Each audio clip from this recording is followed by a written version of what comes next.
اعوذ باللہ من الشیطان الرجیم بسم اللہ الرحمن الرحیم الحمد للہ رب العالمین والصلاة والسلام علی اشرف الانبیاء والمرسلین وعلی آلہ الطیبین الطاہرین لا سیما بقیت اللہ الاعظم اما بعد فقد قال اللہ الحکیم فی کتابہ الکریم بسم اللہ الرحمن الرحیم انا انزلناہ فی لیلۃ القدر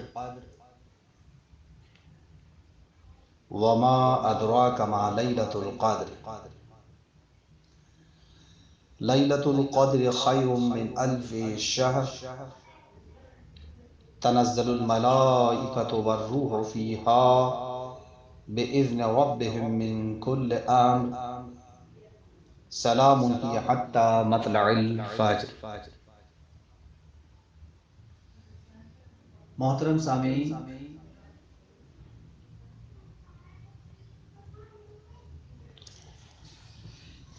جیسا کہ آپ کو علم ہے کہ اس سلسلہ دروس کا جس کا آج آغاز ہو رہا ہے غیبت امام زمانہ علیہ السلام کے قرآنی دلائل، اس عنوان سے یہ سلسلہ دروس شروع ہوا ہے ماہ مبارک رمضان 1442 ہجری قمری کو۔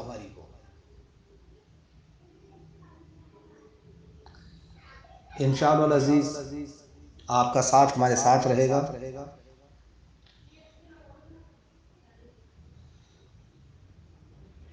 امام زمانہ علیہ السلام کے وجود کے بارے میں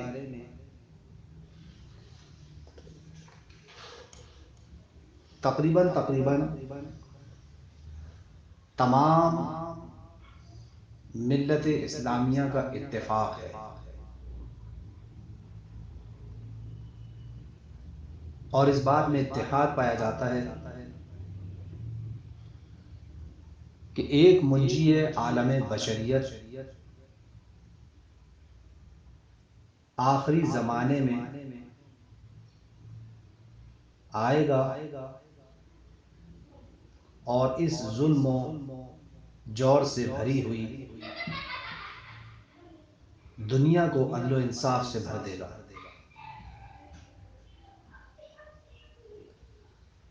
آپ کو علم ہونا چاہیے اس بارے میں کہ یہ نقطہ نظر ایسا نظریہ ہے کہ کم از کم ایک عالم بشریت کے آنے پر صرف اسلامی نظریہ ہی قائم نہیں ہے، صرف ملت اسلامیہ ہی متحد نہیں ہے، بلکہ اگر آپ دیگر اقوام عالم کا جائزہ لیں تو آپ کو اندازہ ہوگا کہ ملت اسلامیہ کی طرح دیگر اقوام عالم میں بھی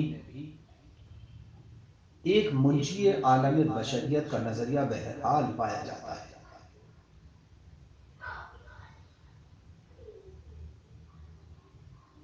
ہماری گفتگو ابھی فی الحال اس مورد میں نہیں ہے کہ ہم اقوام عالم کے بارے میں گفتگو کریں۔ موضوع کو ہم نے وقت کے محدود ہونے کی وجہ سے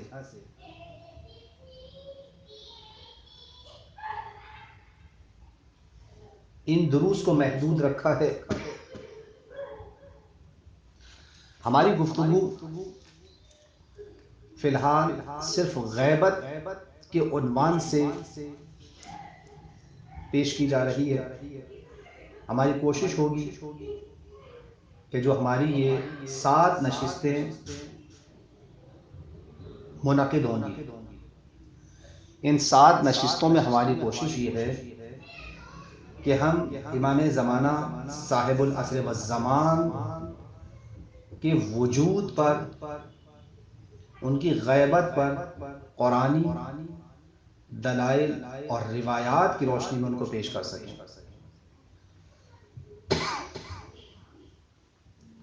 کس طرح سے ہم قرآن کریم سے اس بات کو ثابت کر سکتے ہیں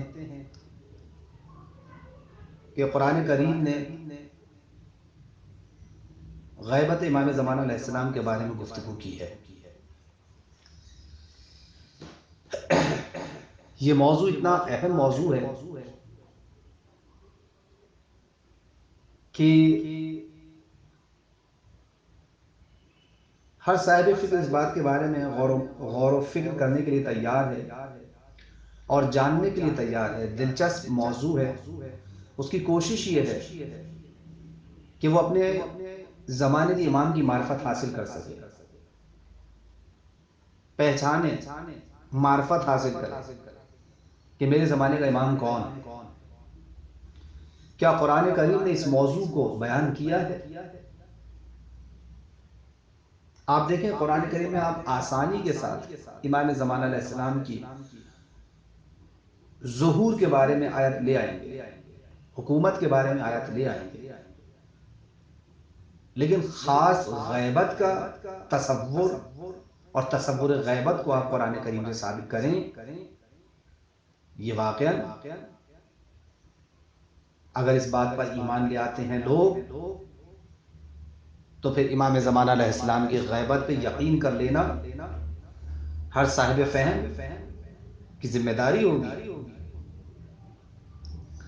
اسی لیے اس موضوع کو انتخاب کیا گیا ہے تاکہ عام نوجوان طبقہ کہ جن کے ذہن مشوش ہو جاتے ہیں مختصر سی باتیں سن کر، معاشرے میں پیدا ہونے والے سوالات ان کے ذہنوں کو مشوش کر دیتے ہیں اور وہ شکوک و شبہات کا شکار ہو جاتے ہیں۔ جبکہ اگر آپ نگاہ غائب سے وارد ہونے والے شکوک و شبہات کا جائزہ لیں تو ان کی کوئی حیثیت نہیں ہے۔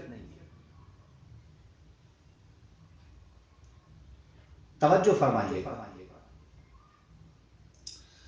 اس موضوع میں جس چیز کو ہم پیش کرنا چاہ رہے ہیں، 2 اساسی سوالات ہیں یہاں 2 اساسی سوالات اپنی گفتگو میں اپنے محترم سننے والوں کی خدمت میں پیش کریں گے۔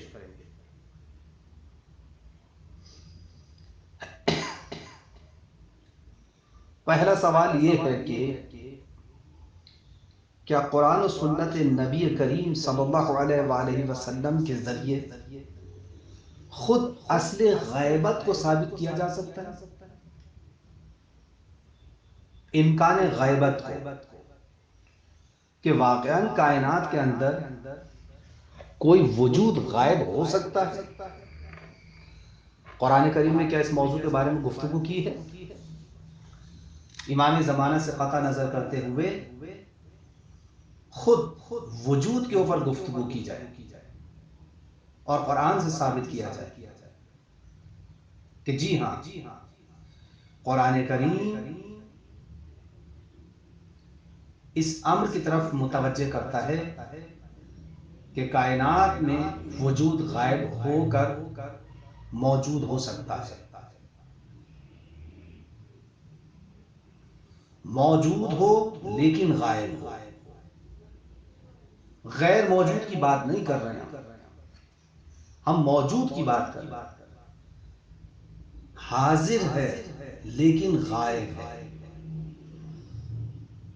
غیر موجود کی بات نہیں ہے۔ توجہ کیجیے گا، ایک تو اس موضوع کو ثابت کیا جائے۔ دوسرا یہ کہ قرآن و سنت میں امام عصر عجل اللہ تعالی فرجہ الشریف کی غیبت پر کیا دلائل موجود ہیں. بس ہم نے گویا اس موضوع کو دو حصوں میں تقسیم کر دیا.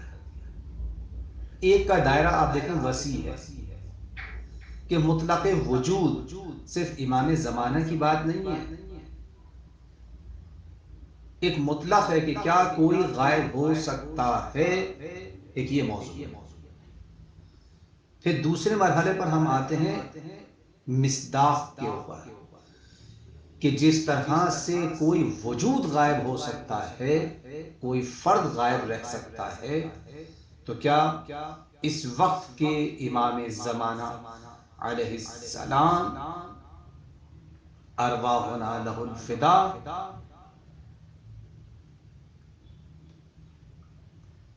غائب ہو سکتے ہیں؟ غائب ہیں. یہ ایک اہم موضوع ہے.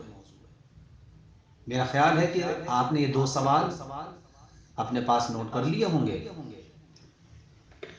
پہلا سوال یہ ہے کہ کیا قرآن و سنت کی روشنی میں یہ بات ثابت کی جا سکتی ہے، اصل غیبت کو ثابت کیا جا سکتا ہے، ایک.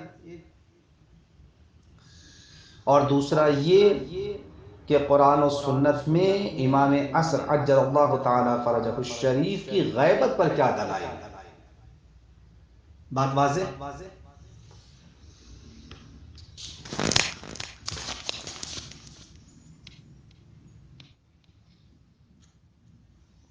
توجہ فرمائیے گا. ہم پہلے اس بات اصل غیبت کے سلسلے میں ایسی آیات پیش کریں گے جن کے ذریعے ثابت کیا جا سکتا ہے کہ تاریخ بشریت بلکہ عالم امکان میں بھی غیبت ممکن ہے. یہ کوئی نئی اور انوکھی چیز نہیں ہے کہ جسے ثابت کیا جائے. اگر آپ تاریخ بشریت کا مطالعہ کریں تو آپ دیکھیں گے آپ کو تاریخ بشریت میں ایسے موارد نظر آئیں گے کہ جہاں شخصیات اور بلکہ شخصیات سے ہٹ کر غیر شخصیات بھی غائب ہیں. امکان غیبت پر دلائل.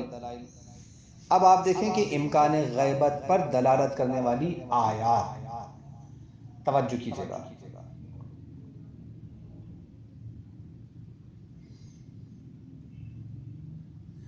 پروردگار عالم نے قرآن کریم میں ہدایت بشریت کے لیے تمام اہم مسائل یا واضح طور پر بیان کر دیے ہیں یا ان کی طرف اشارہ کر کے نبی کریم کی طرف رجوع کرنے کا حکم دیا ہے. اب یہ ہماری ذمہ داری ہے کہ ہم اپنی ہدایت و نجات کے اسباب یا قرآن کریم میں تلاش کریں یا پیغمبر اسلام صلی اللہ علیہ وآلہ وسلم کے فرمودات میں تلاش کریں. بس ہمارے پاس کسی موضوع کو سمجھنے کے لیے دو ہی راستے ہیں، یا قرآنی آیات ہیں یا احادیث نبوی صلی اللہ علیہ وآلہ وسلم ہے. یا ہم قرآن کے ذریعے اپنی مشکل کو حل کر سکتے ہیں یا ہم احادیث نبوی کا مطالعہ کر کے ہم اپنی مشکلات اور اپنے سوالات کا جوابات حاصل کر سکتے ہیں.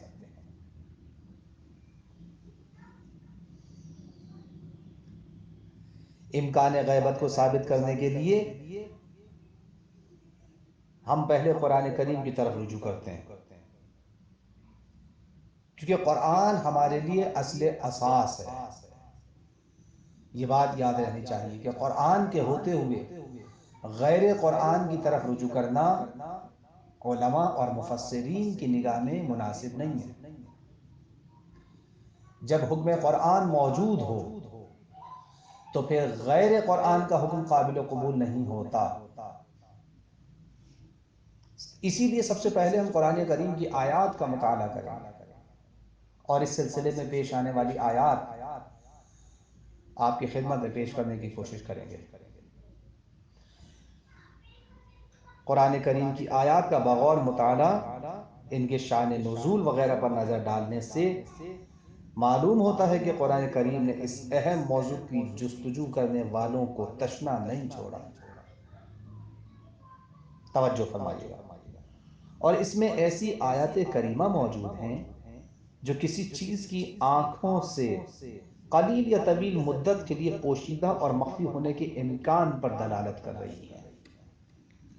صرف امام زمانہ کا موضوع نہیں ہے جناب، ایسا نہیں ہے کہ صرف اور صرف امام زمانہ کی غیبت کے اوپر گفتگو کی جائے، بلکہ پروردگار عالم نے قرآن کریم میں ایسی آیات بیان کی ہیں جو اس بات کی طرف اشارہ کر رہی ہیں کہ اس عالم امکان میں بہت سی ایسی چیزیں ہیں جو موجود ہیں اور ہماری نظروں سے غائب ہیں، وہ غائب رہ کر اپنی اپنی ذمہ داریوں کو اور اپنے اپنے وظائف کو پورا کر رہی ہیں۔ توجہ کیجیے گا، بڑا دلچسپ موضوع ہے اگر اس کو دیکھا جائے قرآن کی آیات کی روشنی میں۔ یقین کریں کہ جب میں ان آیات کو پڑھتا ہوں اور دیگر موارد میرے سامنے آتے ہیں تو فصاحت و بلاغت قرآن کریم کے قربان جائیے، کیا خوبصورت انداز سے اس نے ہماری ہدایت کے سامان کو مہیا کیا۔ بس دیر اس بات کی ہے کہ ہم کب قرآن کریم کی طرف رجوع کرتے ہیں۔ مشکل یہ نہیں ہے عزیزان محترم کہ قرآن کریم نے کس موضوع کو بیان کیا ہے اور کس موضوع کو بیان نہیں کیا۔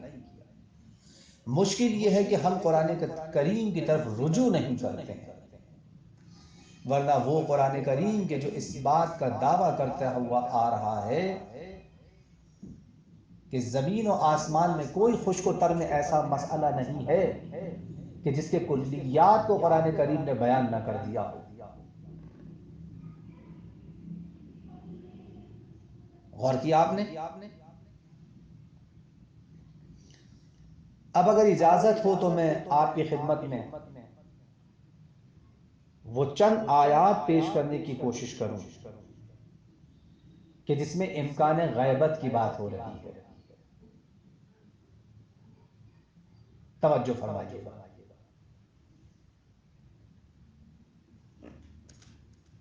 سورہ یاسین قرآن مجید کا 36واں سورہ اور اس کی آیت نمبر 9 ملاحظہ فرمائیں۔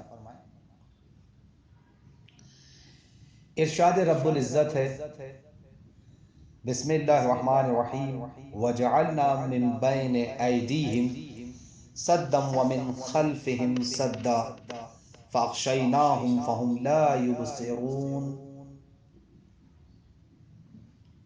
اور ہم نے ایک دیوار ان کے سامنے اور ایک دیوار ان کے پیچھے بنا دی ہے،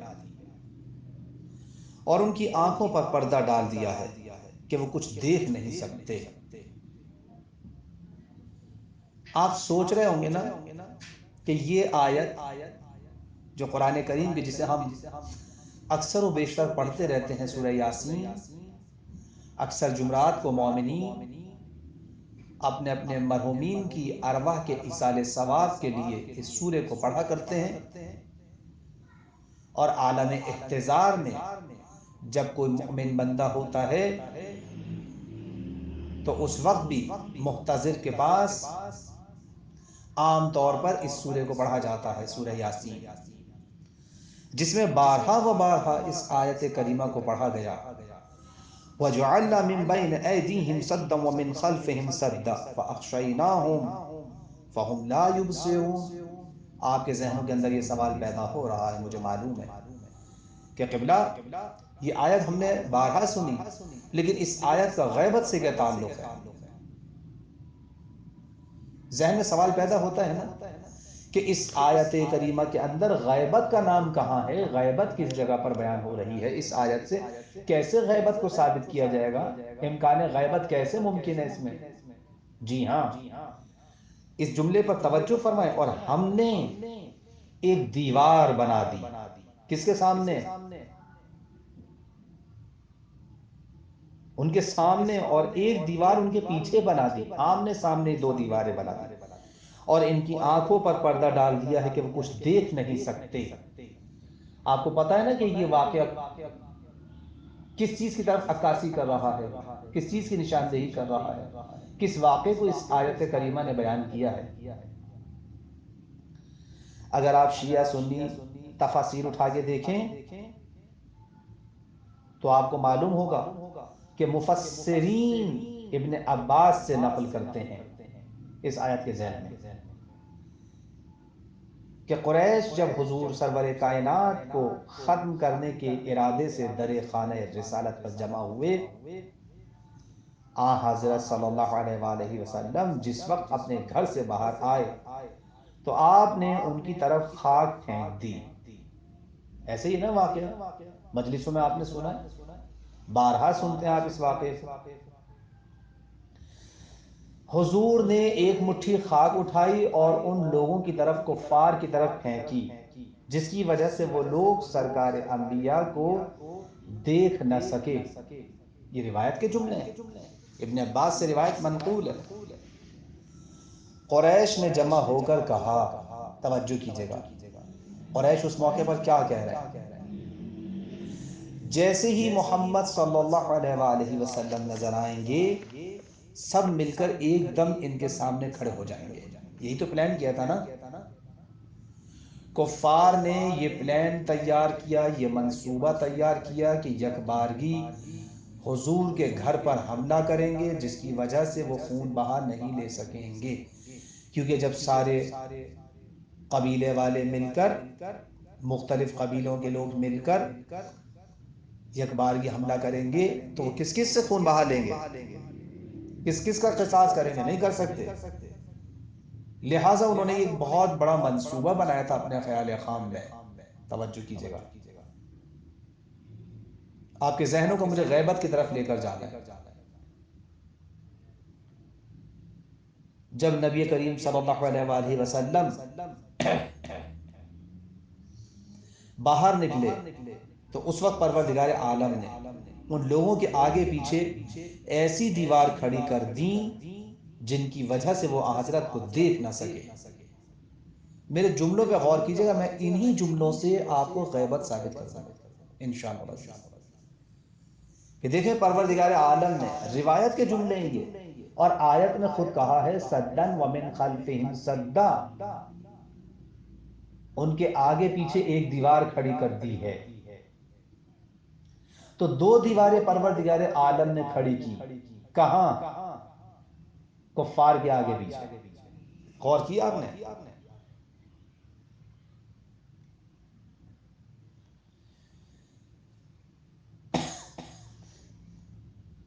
دو دیواریں بنی جن کی وجہ سے وہ حضرت کو دیکھ نہیں سکتے تھے۔ حضرت نماز پڑھ کر ان کی طرف چلے اور آپ نے کچھ خاک اٹھا کر ان کے سروں کی طرف پھینک دی، تو وہ حضور کو دیکھ نہیں پا رہے تھے۔ جب حضور گزر گئے تو قریش نے اڑتی ہوئی مٹی کو دیکھ کر کہا، توجہ کیجئے گا، کسے دیکھ کر کہہ رہے ہیں؟ اڑتی ہوئی مٹی کو دیکھ کر کہا، کیا کہا؟ یہ وہ چیز ہے کہ فرزند ابی کبشہ یعنی رسول اکرم صلی اللہ علیہ وآلہ وسلم نے جس کے ذریعے ہم پر جادو کر دیا ہے۔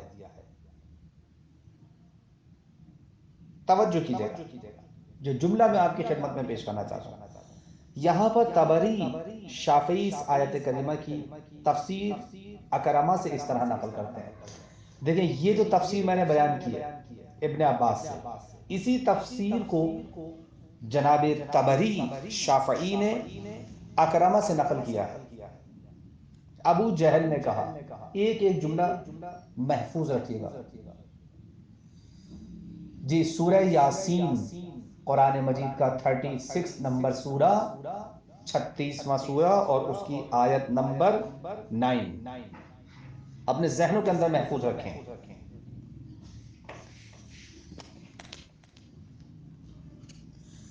توجہ فرمائیں کہ طبری شافعی اس آیت کریمہ کی تفسیر اکرمہ سے اس طرح نقل کر رہے ہیں۔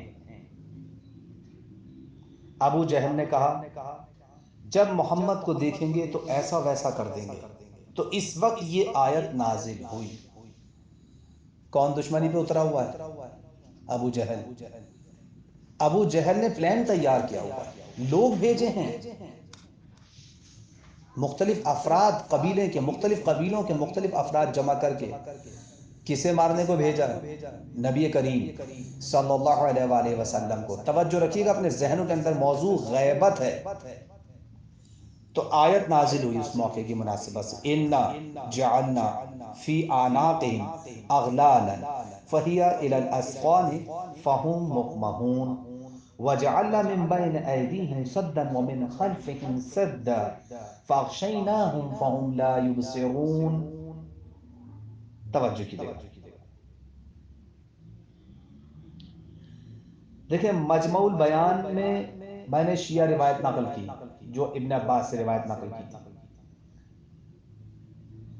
اور یہ روایت جو ہے طبری شافعی سے نقل کر رہے ہیں۔ آیت نمبر 8 اور 9 ہے سورہ یاسین کی، توجہ رکھیے گا۔ ہم نے ان کی گردنوں میں طوق ڈال دیے، ہم نے ان کی گردنوں میں طوق ڈال دیے ہیں۔ وہ طوق کیا ہے؟ اِنَّا جَعَلْنَا فِي أَعْنَاقِهِمْ، اعناق عنق کی جمع ہے، عنق کہتے ہیں گردن کو۔ فَهِيَ إِلَى الْأَذْقَانِ، پس یہ طوق جو ہیں ان کی ٹھوڈیوں تک آ گئے۔ آپ نے دیکھا کبھی کبھی جن کی گردن میں کوئی موچ آ جاتی ہے، کوئی ہل کے رہ جاتی ہے گردن کی ہڈی، تو آپ نے دیکھا ہوگا کہ ڈاکٹرز ان کی گلے کے اندر ایک ربڑ کا ہول ڈال دیتے ہیں، جس کی وجہ سے ان کی گردن نیچے کی طرف نہیں آ سکتی، اوپر ہی رہتی ہے۔ ہوتا ہے نا ایسا؟ گردن اوپر کی طرف رہتی ہے تاکہ نیچے نہ۔ اب اگر ان کی بالکل پیروں کے پاس کوئی چیز آ جائے تو وہ اس چیز کو نہیں دیکھ سکیں گے۔ کیوں؟ اس لیے کہ سر ان کا اونچا ہوا ہے، آنکھیں نیچے کی طرف قریب آنے والی چیز کو نہیں دیکھ سکتی اس خول کی وجہ سے۔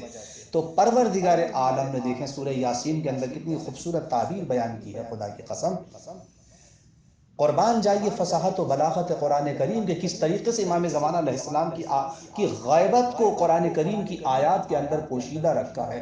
خود میرا امام بھی غیبت میں ہے تو اس پر دلائل بھی واضح ترین آیات کے اندر غیبت میں رکھے ہیں۔ صرف صاحبان بصیرت، صاحبان فہم و فراست ہی اسے دیکھ سکتے ہیں، جس طرح سے امام زمانہ علیہ السلام کو چشم بصیرت سے ہر مومن دیکھ رہا ہے۔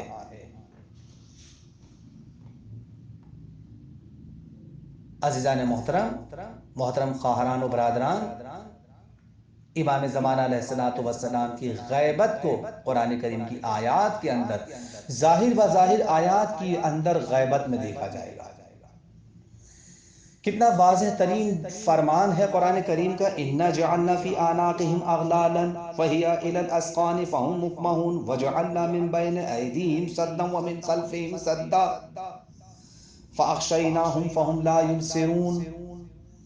توجہ فرمائیے گا،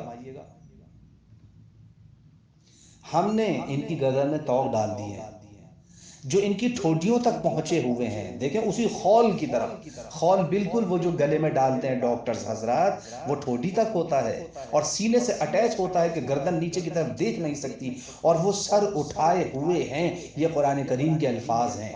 1400 سال پہلے قرآن کریم نے اس بات کی منظر کشی کر دی، اور ہم نے ایک دیوار ان کے سامنے اور ایک دیوار ان کے پیچھے بنا دی ہے، اور پھر انہیں عذاب سے ڈھانک دیا ہے کہ وہ کچھ دیکھنے کے قابل نہیں رہ گئے ہیں۔ توجہ کیجئے، وہ لوگ کہہ رہے تھے یہ محمد ہے، یہ محمد ہیں جا رہے ہیں، جبکہ ابو جہل کیا کہہ رہا تھا؟ سنیں روایت کے جملے سنیں، خدا کی قسم یہ جناب طبری کی روایت ہے، شیعہ روایت نہیں ہے۔ روایت بھی دیکھیں میں نے، اہل سنت عظیم عالم شافعی مسلک سے تعلق رکھنے والے عظیم عالم دین جناب طبری، کیا خوبصورت دلیل غیبت ہے یہ خود آیت اور ان کی روایت۔ توجہ کیجئے گا، آیت کے ذیل میں جس روایت کو پیش کر رہے ہیں کتنی خوبصورت دلیل غیبت ہے. کیا کہا؟ وہ لوگ کہہ رہے تھے قریش جو حملہ کرنے کے لیے آئے تھے، یہ ہے محمد، یہ جا رہے ہیں محمد. لیکن ابو جہل کیا کہہ رہا تھا؟ کہاں ہیں، کہاں ہیں؟ وہ حضور سرور کائنات کو نہیں دیکھ پا رہا تھا. حالانکہ آپ سے میں سوال کروں کہ بتائیے حضور سرور کائنات وہاں موجود تھے یا نہیں تھے؟ جواب دیجیے. یقیناً تھے. اگر نہیں تھے تو پھر وہ قریش دیکھنے والے کیوں کہہ رہے تھے کہ یہ ہے محمد، یہ جا رہے ہیں؟ اور اگر تھے تو ابو جہل کو نظر کیوں نہیں آ رہے تھے؟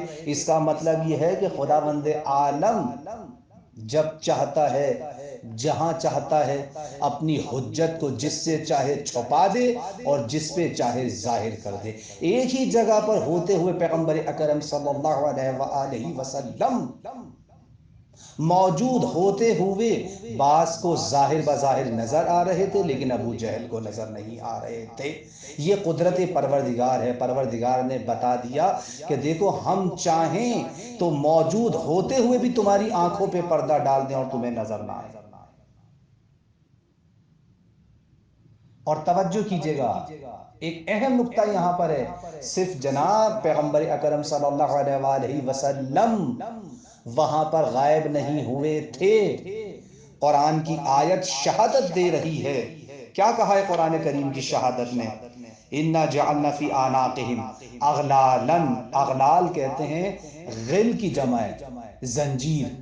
وہ زنجیر جو ان کفار کے گلے میں ڈال دی تھی، وہ توق جو کفار کے گلے میں ڈال دیا گیا تھا، جو ڈاکٹرز مریض کے گلے میں ڈال دیتے ہیں، وہ توق جو مریض کے گلے میں ڈلتا ہے نا وہ نظر آتا ہے. لیکن جو ایمان کا مریض ہو وہ توق بھی نظر نہیں آتا. تبھی تو قرآن کریم نے کہا ہے وہ توق تو ڈالے تھے لیکن نظر کسے آ رہا تھا؟ اس کا مطلب یہ ہے کہ جو دشمن نبی ہے، جو مرض جس کے دل کے اندر موجود ہوتا ہے، اس کے گلے میں پڑے ہوئے توق بھی نظر نہیں آتے لیکن پروردگار عالم انہیں توق بستہ کر دیتا ہے. توجہ فرمائی آپ نے؟ نہ صرف یہ کہ پیغمبر کی دلیل غیبت موجود ہے، وہ توق بھی غائب ہے جسے پروردگار عالم ظالموں کے گلے میں لٹکا دیا کرتا ہے. اور پھر اس آیت کے اندر پہلی دلیل پیغمبر اسلام کی غیبت، جو روایت جناب شافعی کی روایت ہے، یہ طبری شافعی کی، اہل سنت کے بڑے عظیم جلیل القدر عالم دین ہیں. کتنی خوبصورت روایت نقل کی ہے. میں اپنے پیارے پیارے اہل سنت بھائیوں سے یہی کہوں گا کہ کم از کم جناب شافعی کی روح کو ایصال ثواب کرنے کے لیے اس روایت پر ایک مرتبہ تو بیٹھ کر غور و فکر کرو کہ جس کے دل میں مرض ہوگا پیغمبر کے بغض کا، اسے نہ وہ توق نظر آئے گا جو اس کے گلے میں ڈال دیا ہے پروردگار عالم نے. آج بھی دشمنان پیغمبر اسلام اور دشمنان آل رسول کے گلے میں ذلت کا توق پروردگار عالم نے ڈالا ہوا ہے. توجہ فرمائیے گا. آپ نے غور کیا؟ اِنَّا جَعَلْنَا فِي أَعْنَاقِهِمْ اغلالن. غل کی جمع، غل کہتے ہیں زنجیر کو، توق ڈال دی ان کے گلوں کے اندر، ایسے توق جو زنجیر بستہ ہوتے ہیں. آپ نے دیکھا ہوگا وہ توق کے جو بڑی بیڑی گلے میں ڈال دی جاتی ہے، گلے میں توق، اور وہ توق کے اندر زنجیر لٹکی ہوئی ہوتی ہے اور پیروں میں پڑی ہوئی بیڑیوں تک وہ زنجیر لٹکی ہوئی جاتی ہے اور گویا سر سے پیر تک اسے گرفتار کر لیا جاتا ہے. تو یاد رکھو جو دشمنی رکھے گا نا پیغمبر سے، اور پیغمبر نے کہہ دیا کہ حسین منی وانا من حسین، میں حسین سے اور حسین مجھ سے ہے، تو پیغمبر کی دشمنی حسین کی دشمنی ہے، حسین سے دشمنی پیغمبر سے دشمنی. یہ بات ذہن میں رہنی چاہیے. اور پیغمبر نے بڑی خوبصورت بات کہہ دی ہے، روایت موجود ہے، اولنا محمد، آخرنا محمد، اوسطنا محمد وکلنا محمد. ہم سب کے سب محمد ہیں، یہ نہ سمجھو کوئی. تو جس طرح سے پیغمبر کی غیبت کی دلیل ہے یہ آیت. اب آپ نے دیکھا توق غائب ہے، ایک چیز توق. اس آیت میں کتنی چیزیں غائب دکھائی ہیں پروردگار عالم نے؟ توجہ کیجئے گا، توجہ کیجئے گا. پھر میں کہہ رہا ہوں توجہ کیجیے گا، اس آیت میں کون کون سی چیزوں کو غائب قرار دیا؟ طوق جو گلے میں پڑا ہوا ہے، اور پھر پیغمبر اکرم کی غیبت دو، اور پھر اس کے بعد دیکھیں پیغمبر اکرم صلی اللہ علیہ وآلہ وسلم کے لیے پروردگار عالم نے اسی آیت کے اندر کیا جملہ کہا ہے؟ اِنَّا جَعَلْنَا فِي أَعْنَاقِهِمْ أَغْلَالًا فَهِيَ إِلَى الْأَذْقَانِ، کہ جو پیغمبر کو مارنے آئے تھے نا، پروردگار عالم نے تو انہیں پہلے ہی گرفتار کر لیا تھا۔ یاد رکھو کہ جو پیغمبر کی شان و شوکت کو ختم کرنے کے لیے آتا ہے، پروردگار عالم پہلے ہی اسے توق بستہ کر کے اسے گرفتار کر لے گا، اور تمہیں پتہ بھی نہیں چلنے دے گا۔ تو توق غائب ہے، توجہ کیجیے گا، توجہ کیجیے گا، توق غائب ہے۔ پھر اس کے بعد کیا کہا ہے؟ وَجَعَلْنَا، دوسری دلیل غیبت اسی آیت کے اندر، توجہ فرمائیے گا خواہران و برادران۔ وَجَعَلْنَا مِن بَيْنِ أَيْدِيهِمْ سَدًّا وَمِنْ خَلْفِهِمْ سَدًّا، ہم نے ان کے آگے اور پیچھے دو دیواریں بنا دی تھی۔ عزیزان محترم، میں آپ سے پوچھنا چاہوں گا، بتائیے کہ وہاں پہ کون سی دو دیواریں تھی جو کسی ایک کافر کو نظر آئی ہو؟ کسی نے کہا تھا کہ ہمارے سامنے دیوار کھڑی، ہم کیسے دیکھیں پیغمبر کو؟ نہیں، تو دیوار بھی غائب، توق بھی غائب، پیغمبر بھی غائب۔ تو جو پروردگار عالم توق کو غائب رکھ سکتا ہے، دیوار کو غائب رکھ سکتا ہے، وہ پیغمبر کو غائب نہیں رکھ سکتا، وہ اپنی حجت خدا کو غائب نہیں رکھ سکتا۔ دیکھو، نہ توق نظر آیا، نہ دیوار نظر آئی، نظر آئی تو کیا چیز نظر آئی؟ اٹھتی ہوئی دھول اور مٹی۔ یاد رکھو، اگر پیغمبر یا آل پیغمبر کی طرف بڑھو گے تو تمہاری آنکھوں میں دھول مٹی ہی آئے گی، گلے میں توق ہوگا، تمہارے آگے دیوار کھڑی ہو جائے گی۔ اور یاد رکھو، وہ پروردگار عالم اپنی حجت کو بقیت اللہ کو، جب پہلی حجت کو غیبت کے پردے میں لے جا کے کفار سے بچا سکتا ہے، تو 1400 سال تک اپنی حجت آخر کو بقیت اللہ ان کنتم خیر لکم، جس کے لیے پروردگار عالم نے قرآن کریم میں کہا ہے، اس آخری حجت کو لوگوں کی نگاہوں سے غائب کیوں نہیں رکھ سکتا؟